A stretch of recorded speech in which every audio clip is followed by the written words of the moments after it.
was smart for TODAK, but just the same, I think BREN Esports wouldn't have picked it anyways. Really? I don't know. I'm like 50-50 on it. Kind of 50-50 as well, because they're somewhat comfortable with that pick. Yeah, they still need the lockdown on the Hayabusa. Right now, we're not really seeing it. We're not really seeing anything. I don't think it will come from the Cho anyways, because it's super reactive. You're literally just picking something to answer something on the other side, but how do you go from there? Like, what's the 1-2? What is the long-term investment? I mean, ideally, they would have liked to have the draw. I think that would have been perfect. would have been best. Jawhead would have been best. Jawhead would have been best. And for now, BREN, I mean, they do have Kaja as an option, but it looks like they're going to take the Alice instead, where it's like, okay, even if you are going to do a lot of damage and you do want a team fight, which is fine. However, Baxia, still a thing. Yeah, that's the side lane Alice right here, gold lane Alice for BREN Esports. TODAK, Contra, what are they missing? They're going to be finishing up their lineup here, last two. Possibly for the sweep, right? They're going for the sweep. Yeah, of course. I'm wondering if TODAK really wants to get some interesting sort of and marksman pick up what we said early on. Like, Bruno is still a thing that Arkihoshi has brought up, and of course something that may be having some good time in towards this matchup, but then again, that Alice could easily dive into you, same towards the Claude, as well as every one of these members of BREN Esports. And, well, they're going to be bringing Belleray to double down on tankiness. What? Oh, make that triple. Make that triple. Okay, so this is literally almost the same lineup as game one. I wouldn't agree with that. But You know what? This is the same idea as the same idea. It's the same idea dive. as what Arkihoshi did yesterday. Okay. Wait, which one? The Bruno one? The Bruno one. Yeah. Same thing. Except that you replace the Bruno with The Hayabusa. And you don't get a marksman. You just get two heroes that can carry into the late game. All right, guys. I guess all our predictions aside, we're going to throw it down the bin. And now, big problems for BREN Esports. How do you prioritize? Oh, no. They say, okay, you know what? No. You're taking tanks. I'm taking the giant rock, rock into play. This feels so bad for BREN Esports. I honestly do not enjoy this graph. this is great. Well, I mean, I have So to bad. say, Lusty here is one of the best Groks. But you know what? For TODAK, they got what they wanted. They set up for this.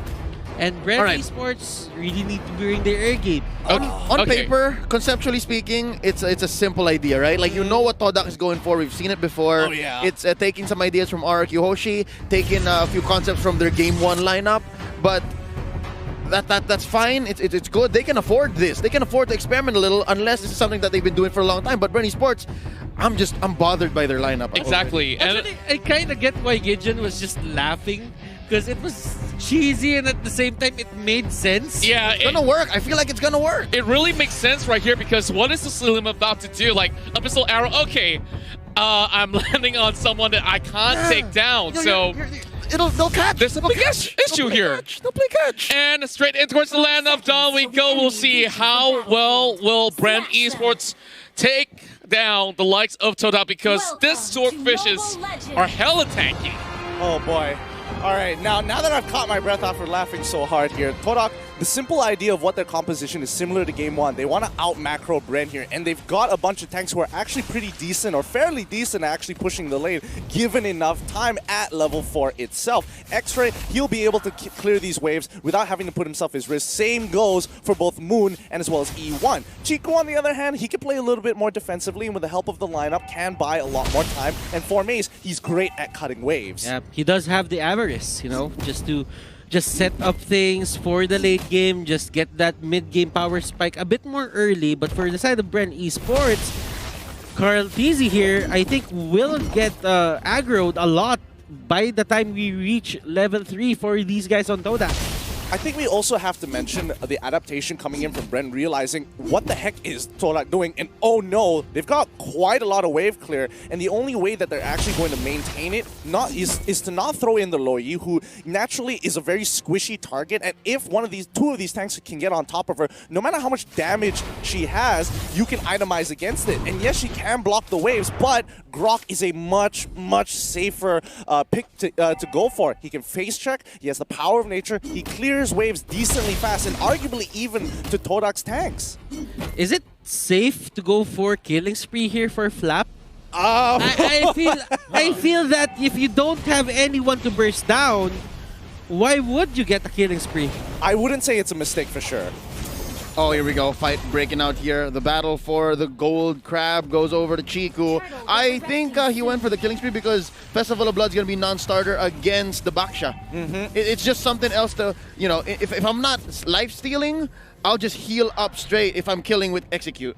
Yeah, exactly. Not to mention that Execute is a great battle spell against the TODAK lineup when they have like, oh, big shields, a lot of life, no problem. E1 gonna get caught out. Oh no, there's the Poissons here and the Blazing Duet, but first blood is drawn by 4 Maze anyways. There's the Ogi Shadow kill. Lusty barely survives with the blessing and in comes Flapteasy. Is it too late? The answer is no, he gets 1. Avatar the Guardian, can he get 2? Yes, he does. Double kill, down goes 4 Maze. And now Moon, he's going for the duel, but there's enough shot energy here on Flapteasy to survive. So that's what the killing spree is for.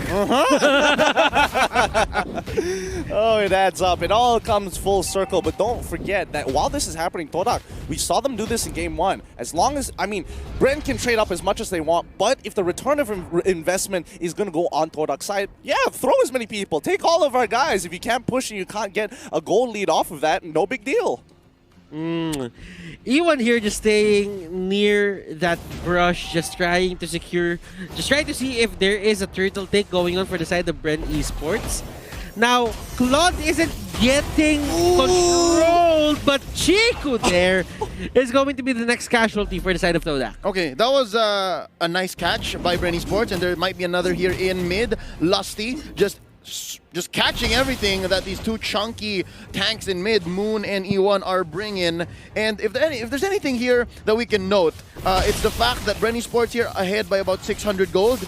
Actually, TODAK earlier was up higher. They were playing more of the map again 3 minutes in, so they have the same one-track mind, they have the same plan. But right now, here we go. Moon engaging with Kaltizi, and now a few beads after the Guardian. Oh, nice battle mirror image out. Moon is in no man's land. He goes down. Sticker goes up for Kaltizi. That's going to be 1-4. This is great because now BREN, before this Lancelot, super susceptible to a lot of tanks because again, he is melee. If he's going to get any damage in, the auto attacks are important. 4 Maze, same thing, same problem. If he wants to go in and it so happens to be, you know, Alice or Flapteasy or even Lusty, big deal here. He won't be able to cut through them. Yep, now Rebo, blood flow out of here. He's in trouble. He got 2 beads on him, E1 and Chiku. Now I'm wondering, this is the first time we're seeing Chiku on an Esmeralda. He's always played the side laner that is very safe. Sometimes Esmeralda has to dive. I wonder how he transitions to that. Now X-Ray jumps in. Wrath of the Dryad gonna take one out. Kaltizi caught out by the roots, but it looks like vengeance is nearly upon us. Vindication. They're looking for Vindication and they just gave up. Oh, there's the damage now. Ogi Shadow kill onto 1. Rebo is going to survive, but only for so long because he's gonna be destroyed here by Chiku. Now Trump goes for the wild charge, misses, and that's gonna be a sticker. Oh, I feel bad. Now it's gonna be 3-on-1. That's gonna be the revitalized dropped in. And an arrow from down below. Few says, hold up, I'm a little too late.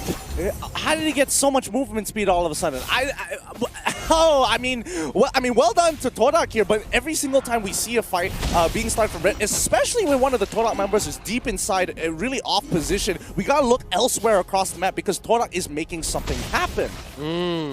Now for BREN Esports, yes, Alice might have gone down. Rebo and Lusty could have just offered himself right there as sacrifice. Kaltizi here is still kind of a bit good in terms of his farming. Oh yeah, very good indeed. But, you know, just give it some time. Have faith in Kaltizi here because he is playing on a hero who is going to be abusing a Demon Hunter's sword, which is going to be the bane of the existence of TODAK because the more health you have, the stronger this item is going to be. Demon Hunter's sword is another way to actually do it.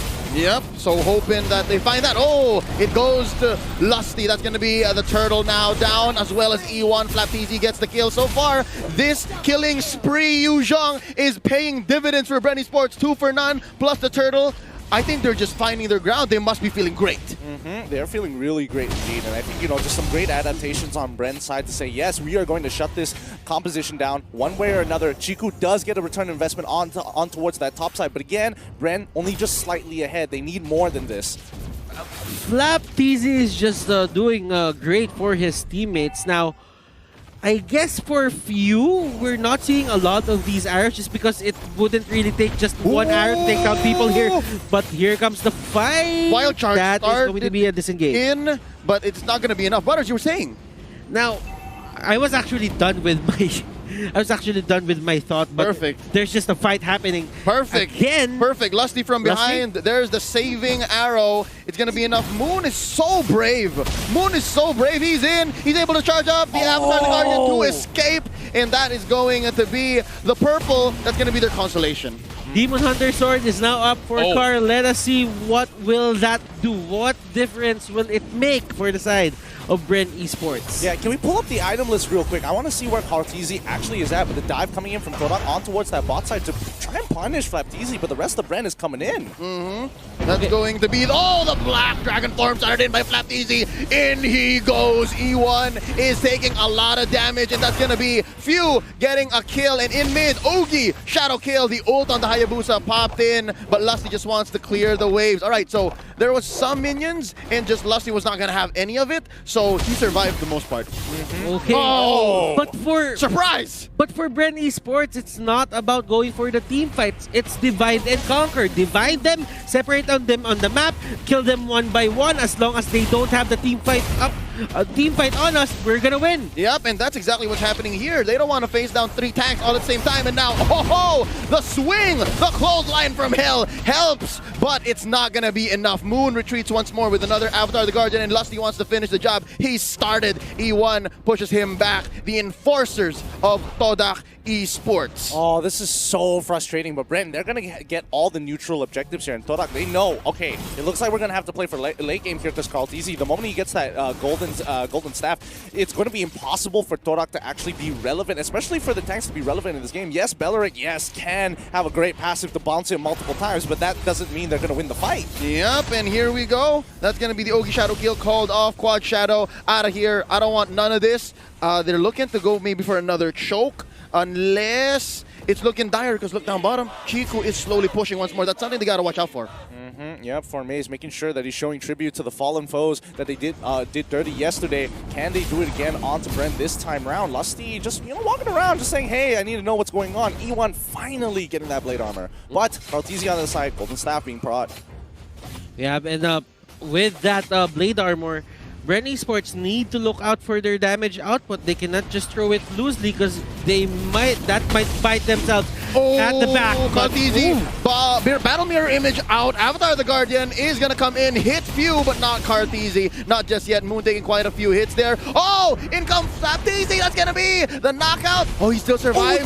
He still survives. E1 is alive with the Puissance, and that's going to be a disengage, and they want more. I think it's going to be TODAK's prime time to engage. Flaptizi in the front line taking quite a few hits. Caught in with the lockdown by X-Ray. Wrath the Dryad gonna push him back. Another disengage, and Blazing Duet from the back. Chiku takes quite the beating, and that's gonna be 1 for Kartizi. Make that 2. Formaze goes down as well. Few blasting him. It's a triple for BREN Esports. Down goes Formaze, and it took a while, but they eventually got it down.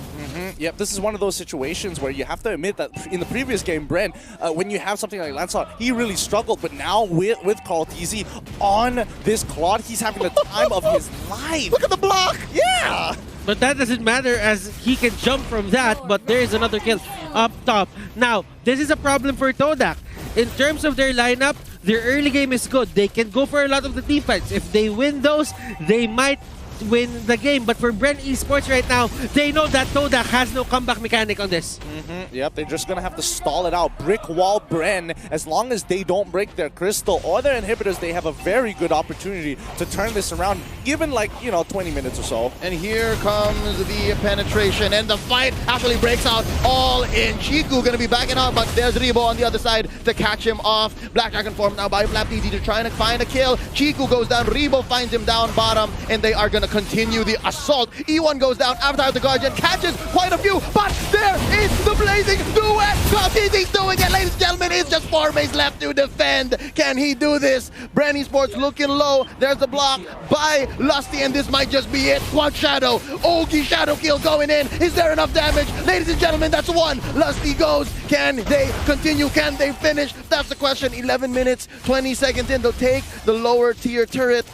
Is BREN taking too long here, or is they going to finish? It feels like it's the latter. I think it's the latter. Ladies and gentlemen, BREN Esports takes game number 1, forcing game number 3. Ooh, boy, that is a difficult situation to be in here for TODAK. But honestly, great adaptation coming in from BREN, especially with that quad pick. Really comes in handy. And I'm not going to lie, I didn't expect Valorant's passive to almost put Kaltizi in a very uncomfortable spot at literally 10% HP. Very much so, and now things are evening up, and we're going on a tie, 1-1. BREN Esports still carrying the hopes of the Philippines. You can definitely see both sides already sorting it out, but TODAK's side, they crafted this composition hoping that they can break wall the side of BREN Esports, but that